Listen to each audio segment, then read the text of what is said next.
Je suis Farida Caudry, maître de conférence en droit privé à l'université Jean Monnet de Saint-Étienne, à la faculté de droit. Je suis enseignant-chercheur au CERCRID, Centre de recherche critique sur le droit, membre de l'équipe MTO, Mutation du travail et des organisations. Par ailleurs, je suis directrice de l'Institut régional du travail de Saint-Étienne et directrice du master mention droit des affaires, parcours ressources humaines de l'entreprise et droit social. L'objectif de ce master, c'est de former des juristes spécialisés en droit social, immédiatement opérationnels dans le monde de l'entreprise, en leur délivrant une double compétence, et c'est ça l'originalité première de ce master. Il s'agit de leur délivrer une double compétence en droit social et en gestion des ressources humaines. Alors, il y a deux raisons à cette polyvalence. C'est d'abord un choix qui découle du fait que le droit social, et plus particulièrement le droit du travail, c'est un droit qui est particulièrement mouvant, particulièrement changeant,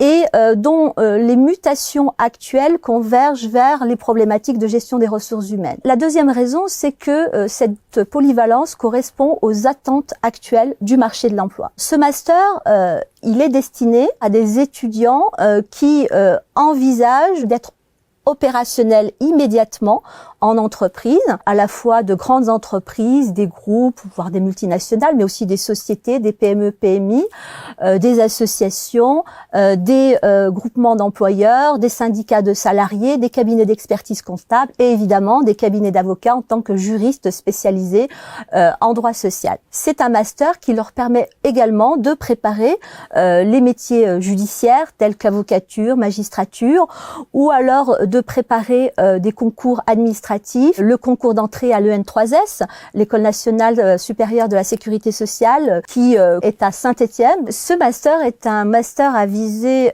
fondamentalement professionnalisante à travers la double compétence droit social et gestion des ressources humaines, mais il se voit dans la manière aussi dont sont dispensés les cours et séminaires de ce master. Il s'agit d'une spécialisation en droit social qui va crescendo entre la première année et la deuxième année. Nous avons une première année où les étudiants vont avoir à la fois du droit du travail, du droit de la protection sociale, ce qui fait la spécialité en droit social et de la gestion des ressources humaines, mais ils auront aussi des cours, des enseignements, des séminaires aussi dans d'autres matières que tout juriste spécialisé évoluant dans le monde des affaires doit maîtriser. Il y aura aussi un stage qui est obligatoire de 2 mois, dès le mois de mars, avec cette idée de pré-apprentissage, puisque les étudiants pourront continuer en deuxième année, soit un deuxième stage plus long en deuxième année, ou alors, ce que nous espérons fortement, continuer sur un contrat d'apprentissage.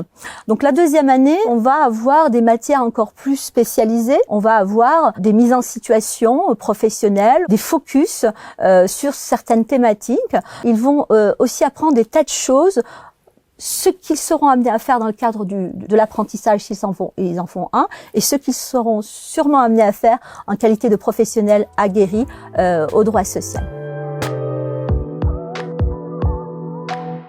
Ce que nous attendons des étudiants, c'est tout d'abord d'avoir de bonnes bases, de solides bases en droit.